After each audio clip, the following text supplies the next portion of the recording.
마가복음 5장 1절부터 20절까지 교독하겠습니다.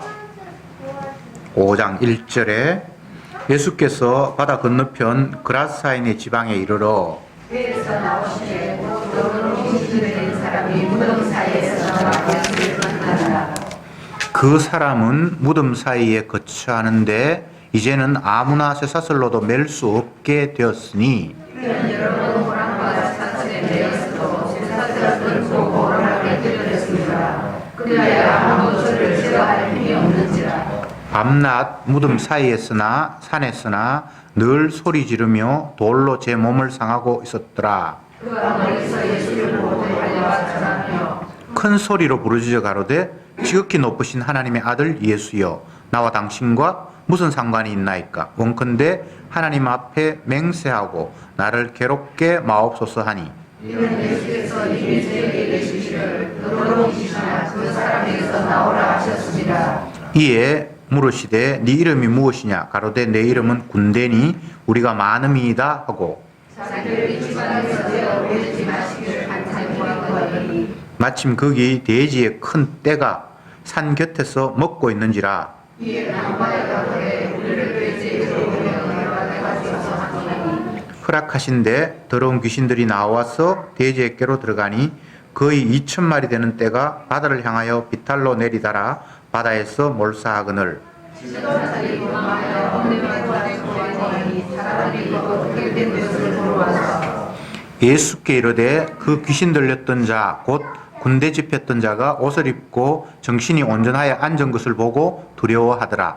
이에 귀신 들렸던 자의 강원과 돼지의 병사들이 저에게 오게 저희가 예수께 그 지경에서 떠나시기를 간구하더라.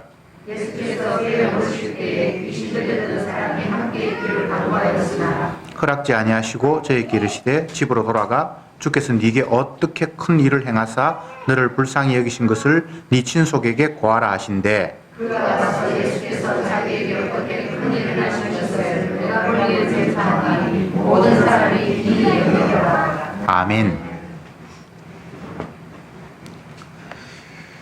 지난주의 본문을 잠깐 생각해 보고 오늘 말씀을 전하겠습니다.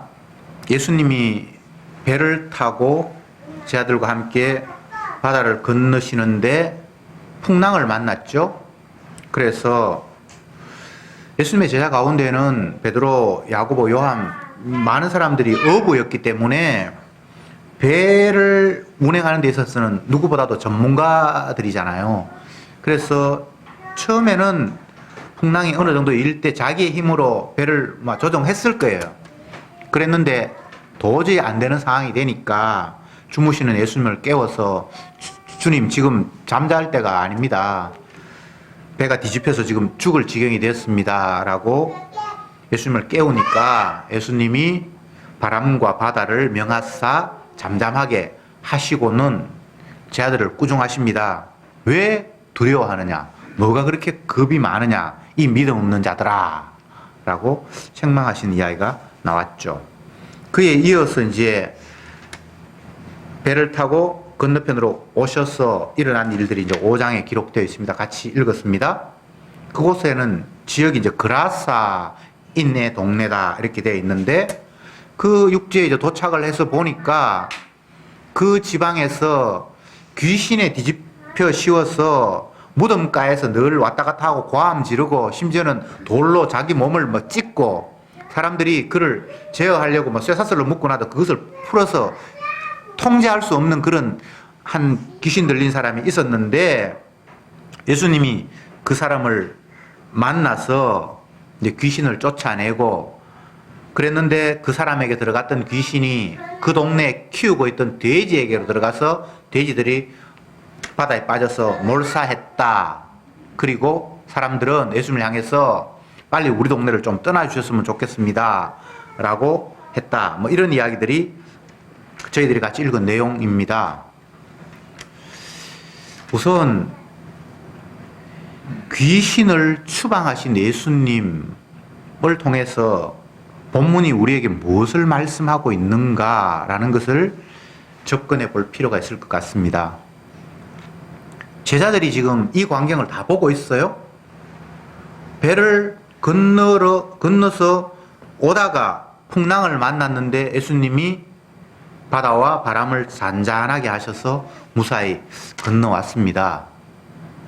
그 당시에 풍랑이 일 때 제자들이 두려워했던 이유가 배 뒤집어지면 죽으니까 두려워했고, 근데 주님은 왜 두려워하느냐, 이 믿음이 없는 자들아 라고 구종을 하셨고, 죽는다는 것이 두렵다라는 것은 뭐 특별한 이유가 없이 모든 사람들이 다 죽음에 대해서는 공포를 느끼는 겁니다. 죽는 거 다 두려워해요. 근데 예수님이 그 상태를 믿음 없다라고 책망을 하셨습니다. 근데 여기에서 우리가 생각해 봐야 될 것이, 죽음이 두렵다는 것이 외부에서 무엇이 나에게 다가와서 나를 죽음의 상태로 전환시키는, 지금 현재는 내가 살아있는데 외부의 그 무엇이 나에게 다가와서 살아있는 상태를 죽음으로 돌이킨다라는 식의 인식을 가지고 있는데, 오늘 귀신을 쫓아내는 예수님의 모습을 보면 그 생각이 문제가 있다는 것을 발견하게 됩니다. 결론부터 말씀드리면 인간들은 그 속에 이미 죽음, 사단이, 귀신이 그 안에 자리 잡고 있습니다. 이미 죽었는데 죽음이 외부에서 온다고 착각하고 있어요.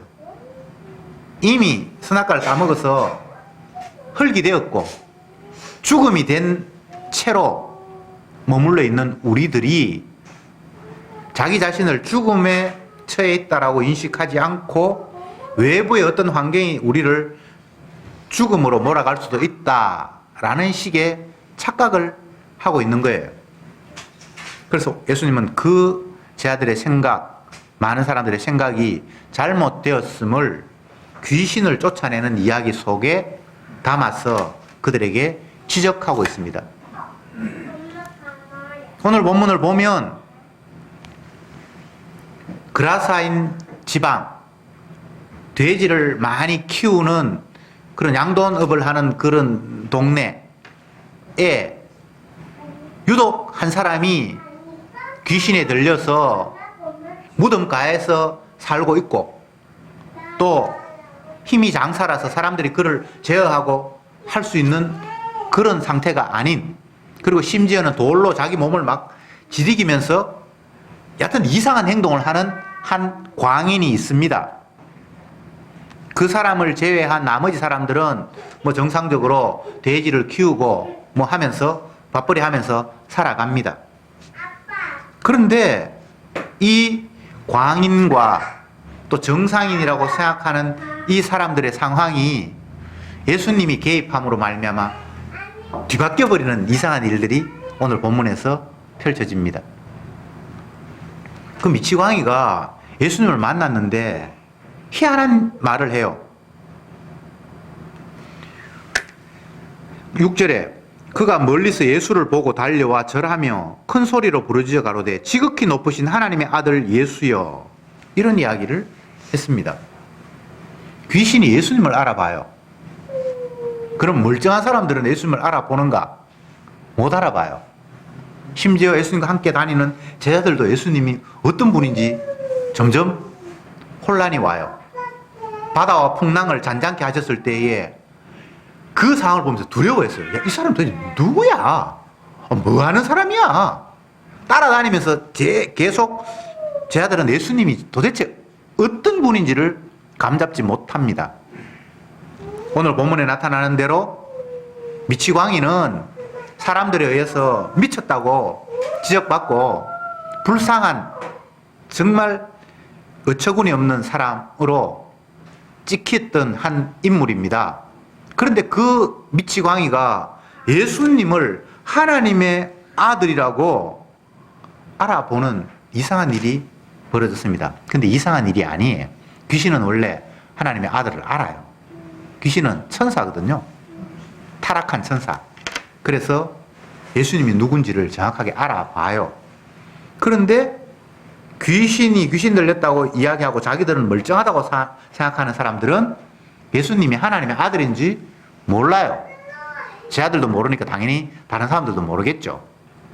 이 상태 속에서 예수님이 하시고 싶은 말씀이 무언가 하면, 너희들은 무덤가에서 왔다 갔다 하면서 자기 몸을 돌로 이기고 찢고 하는 저 사람을 미쳤다고 생각하지.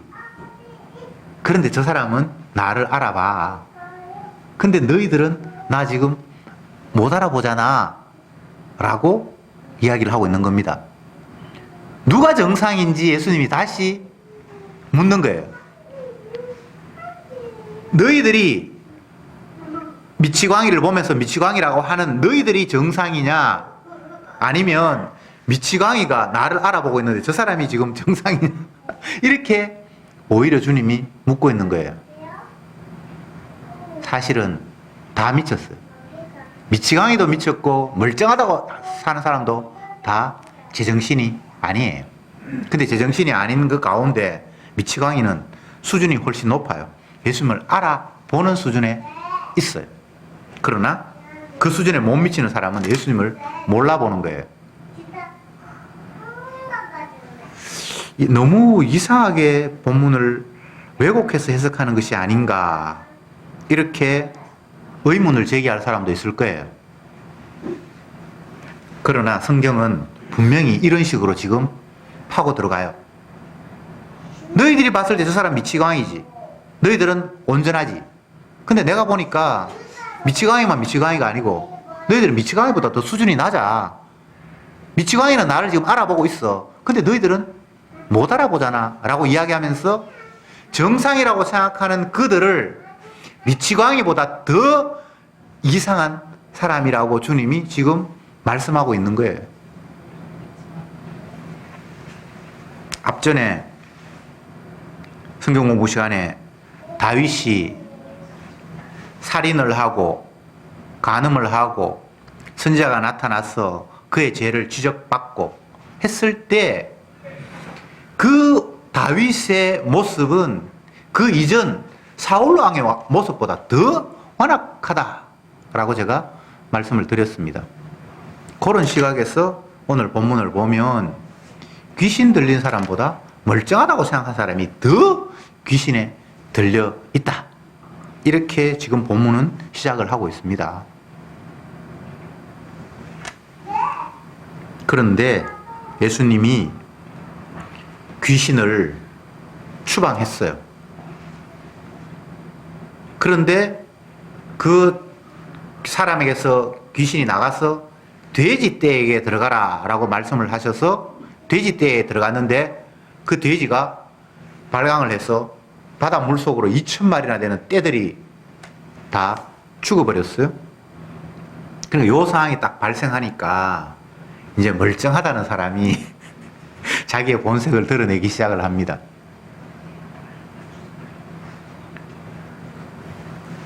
예수님이 굉장히 미운 거예요. 예수님이 이 동네에 오시기 전에는 자기들이 양도업 하면서 뭐 아무 문제 없이 그냥 살았어요. 밥 먹고 살았어요. 그랬는데 예수님이 그곳에 오시면서 귀신 들렸던 한 사람은 이제 온전하게 되었는데 돼지를 다 잃어버렸어요. 양도업자에게 돼지가 재산의 전부잖아요. 굉장한 재산에 타격을 입은 거죠. 그러니까 그들이 예수님에게 제발 우리 동네 좀 떠나주십시오. 남은 돼지도 잘못하면 당신 때문에 다 죽을 수 있습니다. 2,000마리가 그 동네 돼지의 전부는 아닌 것 같고 일부겠죠, 그죠? 근데 여기서 보면 재밌는 것은 귀신 들렸다가 온전한 사람은 예수님을 따르겠습니다 라고 이야기를 하고, 멀쩡했던 그 양도업자들은 예수님을 좀 우리하고 헤어집시다 라고 이야기하고 있는 거예요.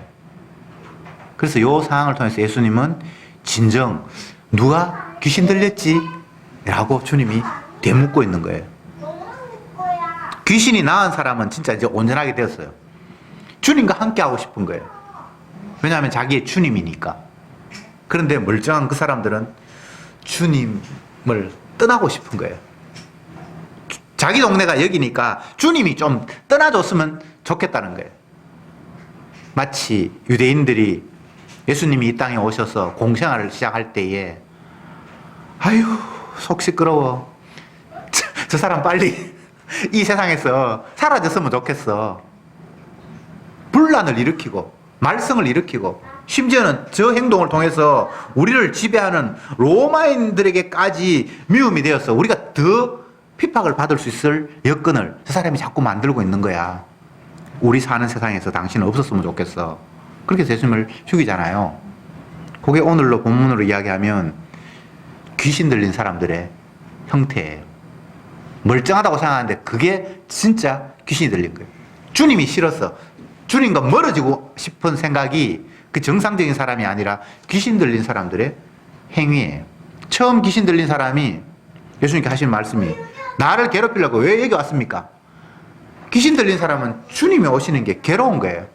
싫은 거예요. 그러나 귀신이 낫고 나서는 주님을 따르려고 해요.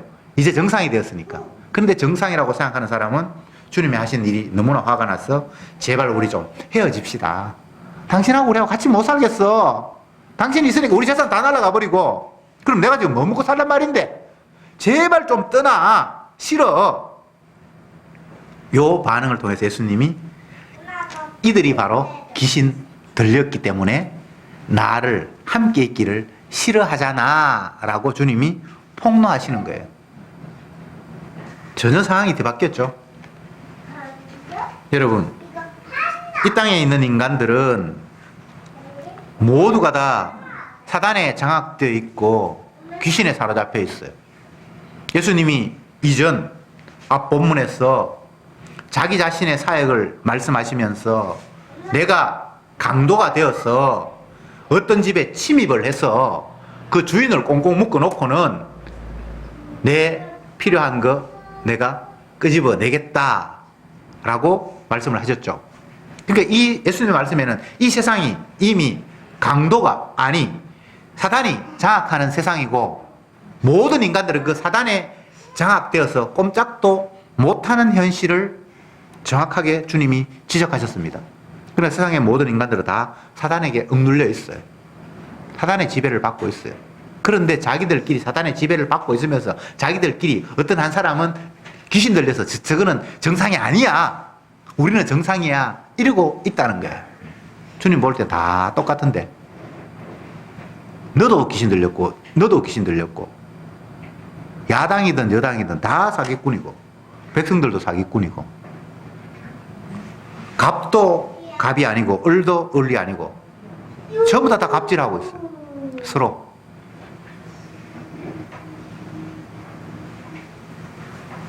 왜 사람들은 갑을 이야기하고 을을 이야기하는가 하면 갑은 자기를 갑이라고 하지 않아요. 을이라고 생각하는 사람이 자기를 을이라고 생각하고 자기와 다른 사람을 갑으로 규정하죠. 왜냐하면 자기가 갑이 되고 싶어서 하는 일이에요. 사용자와 노동자들이 서로 대립을 하는데 노동자들이 모여서 단체 행동을 합니다. 사용자가 갑질을 해서 우리가 못 살겠다. 그렇게 하면서 자기가 이제 갑질을 하는 거예요. 참 이 세상 구도가 우습죠. 본문으로 이야기하면 A도 귀신 들렸고 B도 귀신 들렸는데 A가 B를 향해서 너 귀신 들렸다라고 이야기하는 희한한 구도가 세상이에요. 그래서 예수님이 이 본문을 통해서 이런 일을 통해서 너희들 다 귀신 들렸기 때문에 내가 너희를 끄집어내 주지 않으면 너희들은 영원히 이 저주받을 곳에서 살 수밖에 없어. 내가 강도가 되어서 귀신의 나라에 침입해서 귀신을 꽁꽁 묶어놓고는 내가 필요한 생명 건지지 않으면 너희는 영원히 벗어나지 못해 라는 이야기를 오늘 본문을 통해서 우리에게 들려주시는 겁니다. 왜 사람들이 예수님이 싫을까요? 처음 귀신 들린 사람이 예수님을 만나면서 했던 반응, 그걸 보면 이해할 수 있죠. 나를 왜 괴롭히려고 오셨습니까? 귀신의 반응은 예수를 만나서 당신 때문에 내가 괴로워서 못 살겠어요. 왜 나에게 괴롭히려고 이 땅에 찾아왔습니까? 왜 나에게 찾아왔습니까? 이게 귀신의 반응이잖아요. 세상의 모든 사람들은 하나님의 아들 예수님이 자기의 본 모습을 표출했을 때에 다들 거부하면서 떠나기를 원하는 그런 마음을 가질 수밖에 없어요. 그걸 통해서 우리가 귀신 들려 있다는 걸 간접적으로 표현하는 거예요. 예수님을 좋아하는 것 같죠? 아무도 예수님 좋아하지 않아요. 예수님이 이 땅에 오셨어요. 그런데 예수님을 잡아 죽였어요. 누가 한 사람? 아니에요. 다 예수님을 죽이는데 동의했어요. 종교 지도자들, 백성들, 심지어 그들을 통치하고 있는 로마의 지도자까지 예수님이 죽기를 원했어요. 이 이야기는 모두가 다 예수님이 싫어서 죽기에 동의했다는 거예요. 이게 성경의 이야기예요. 그러니까 이걸 뒤집어 이야기하면 세상은 다 귀신 들려서 예수님을 배척하고 싫어한다는 이야기예요.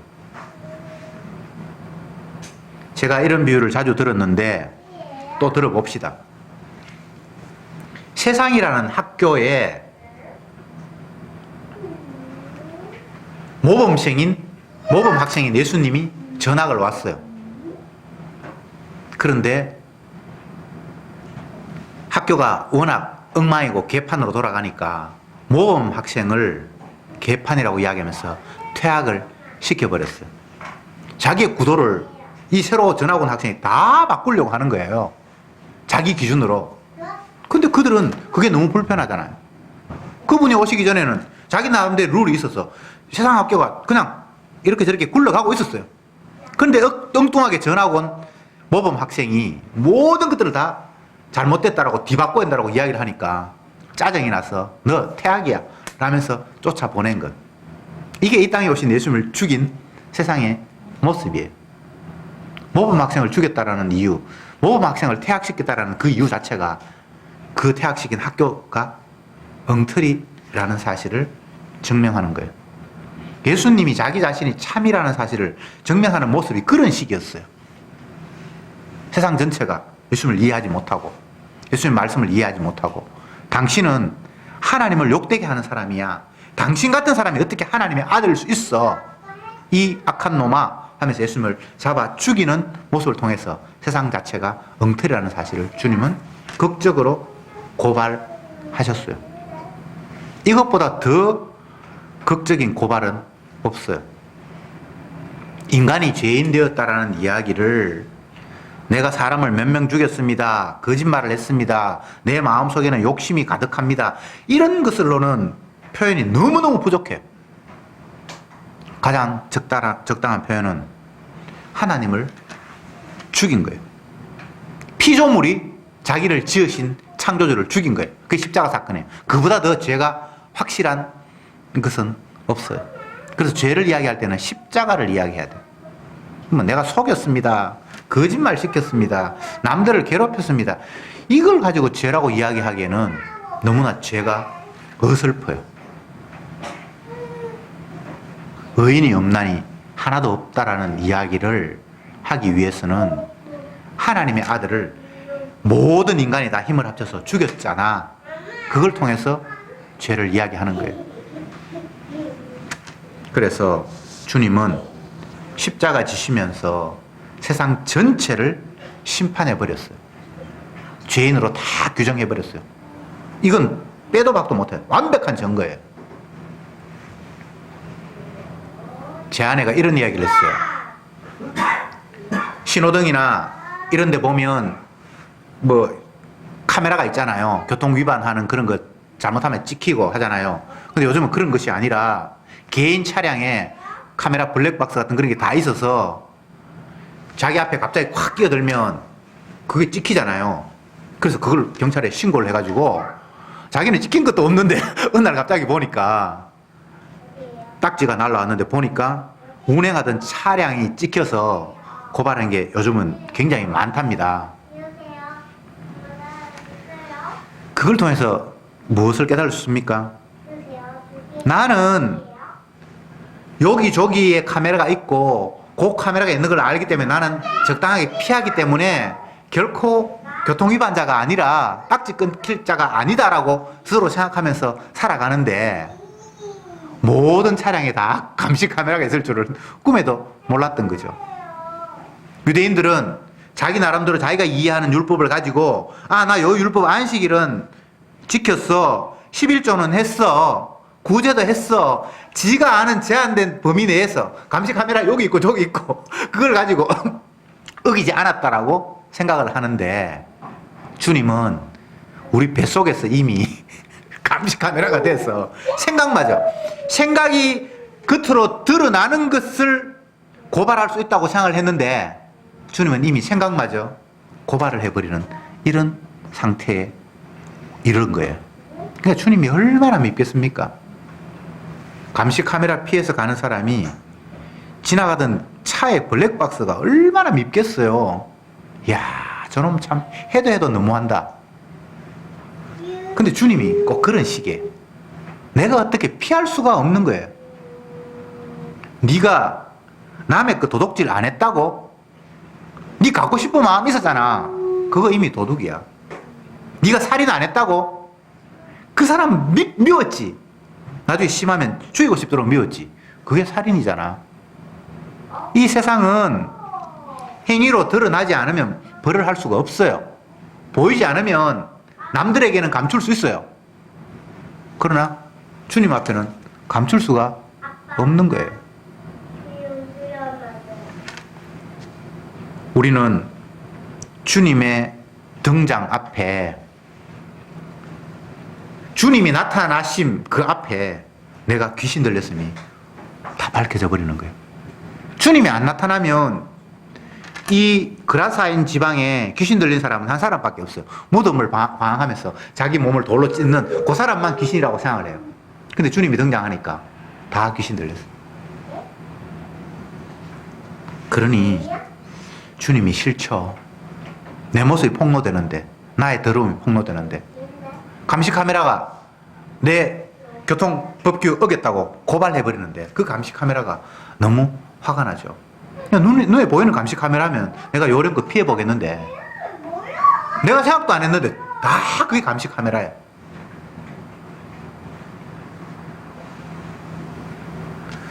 우리는 주님이 등장하심으로 말미암아 내가 정작 이렇게 완악하고 귀신에 사로잡혀 있다는 사실을 확인하게 됩니다.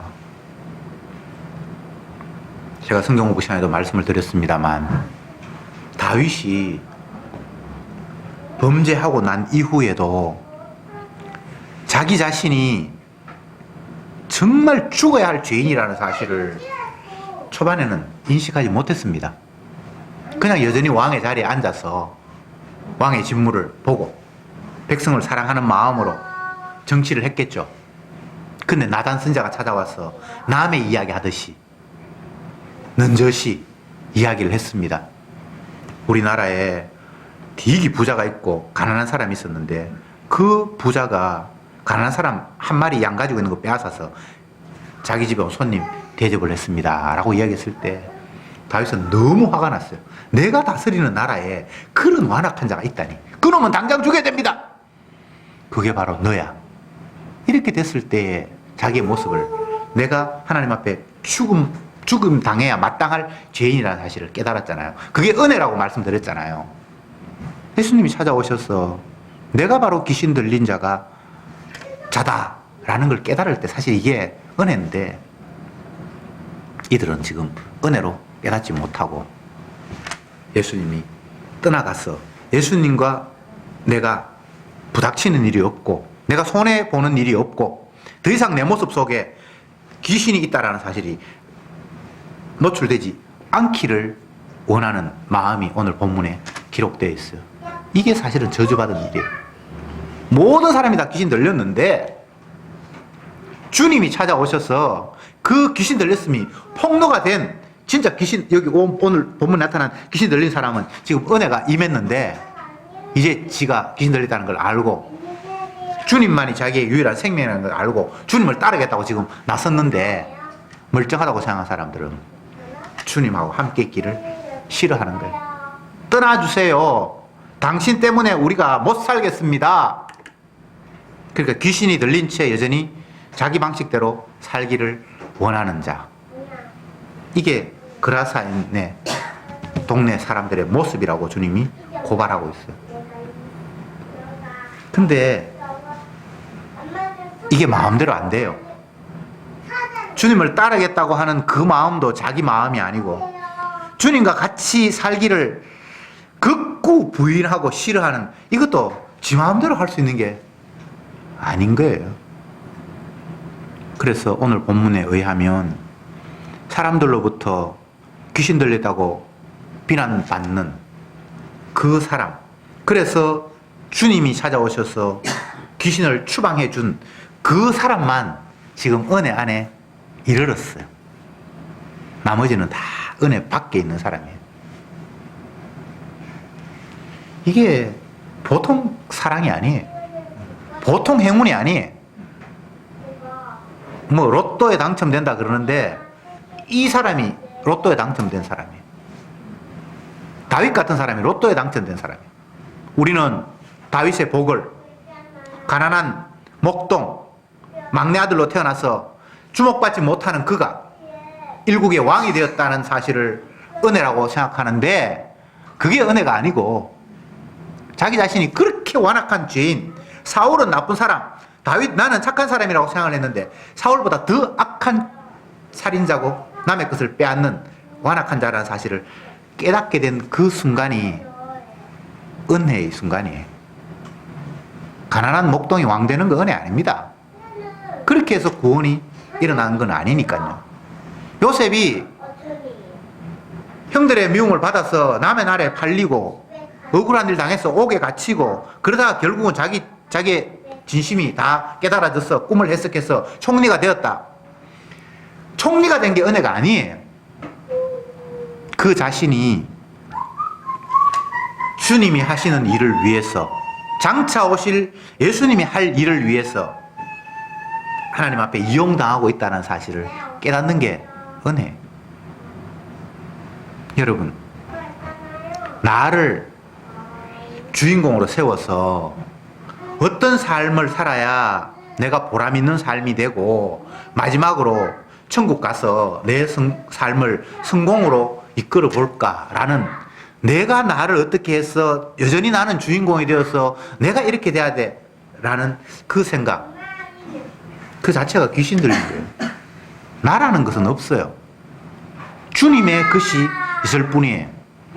피조물은 주님의 것이지 피조물이 자기 자신에게 주인이 아니에요. 그래서 주님의 은혜가 임하고 정작 예수님이 주인으로 받아들여진 사람에게는 나를 나로 인정하지 않아요. 자기 부인이 되는 거죠. 내가 아무것도 아닌데 뭐. 내가 나의 주인이 아닌데 뭐. 주인이 따로 계시는데 뭐. 그래서 백부장처럼 당신이 가라 하면 가고 오라 하면 오는 자가 바로 종인 저 위치 아닙니까? 라고 고백하는 거예요. 그 사람에게는 더 이상 나라는 게 있을 수 없어요. 주인으로부터 주인의 소유가 된 존재인 것 뿐이죠. 세상은 온통 거짓으로 뒤덮여 있습니다. 본인이 귀신 들렸음에도 불구하고 자기는 멀쩡하다고 생각하고 엉뚱한 사람을 향해서 귀신 들렸다고 손가락질하는 그런, 무엇이 참인지 무엇이 거짓인지도 뒤죽박죽이 되어 있는 세상에 저희들이 놓여 있습니다. 주님이 말씀하지 않으면 도대체 내가 누군지 세상이 어떤 건지도 분간하지 못하는 그 무지 속에 놓여 있는 것이 저와 여러분들입니다. 그래서 주님은 말씀하셨습니다. 너희는 마귀에게 장악되어 있다. 네 눈에는 저 무덤가를 헤매는 저 사람만 귀신 들렸다고 생각하니? 아니야. 너도 똑같이 귀신 들려 있어. 왜 내가 싫지? 왜 나를 떠나라고 밀어붙이지? 그 이유는 네가 귀신 들렸기 때문이야. 정말 네가 온전하다면 나를 영접하고 내가 주가 되어서 주님 앞에 선 나만이 유일한 생명이기 때문에 나를 반겼을 거야. 그러나 너희들이 나를 싫다고 배척하는 이유가 귀신 들렸기 때문에 그런 반응을 보이는 거야. 오늘 본문은 우리에게 그렇게 말씀하고 있습니다. 저와 여러분들이 정말 주님의 말씀 앞에 내 모습이 노출된다면 그는 이미 주님의 은혜가 임한 사람이고 마귀가 주님의 손에 장악되어서 더 이상 마귀가 나를 움직이는 것이 아니라 주님의 손아귀에 잡혀든 생명이 된 겁니다. 내가 나를 어떻게 한다고요? 그건 애초에 없는 이야기입니다. 주님이 나를 다스리죠. 그분이 나를 붙들고 계시죠. 만약 주님이 떠나가 버린다면 마귀가 나를 갖고 노는 거예요. 나는 그렇게 하지 않는다. 오늘 본문에 보면 귀신 들렸다는 것이 귀신 들린 것으로 다른 사람에게 인정받는 이유는 돌로 자기 몸을 막 찧어요. 학대를 해요. 그건 정상적인 모습이 아니라고 보죠. 근데 정작 우리의 살아가는 모습은 나도 모르게 나를 그런 식으로 다루고 있어요. 귀신에 의해서. 내가 원해서가 아니에요. 나를 파괴하는 일을 우리는 날마다 하는데 그 이유가 내가 정상이라면 그 일 안 하죠. 귀신에 들렸기 때문에. 귀신의 능력에 내가 놀아나기 때문에 내가 나를 파괴하는 일을 계속해요. 술 취해서 미친 짓 하고 또 다른 데서 취해서 물질에 취해서 쾌락에 취해서 뭐 온갖 것에 다 빠져드는 거예요.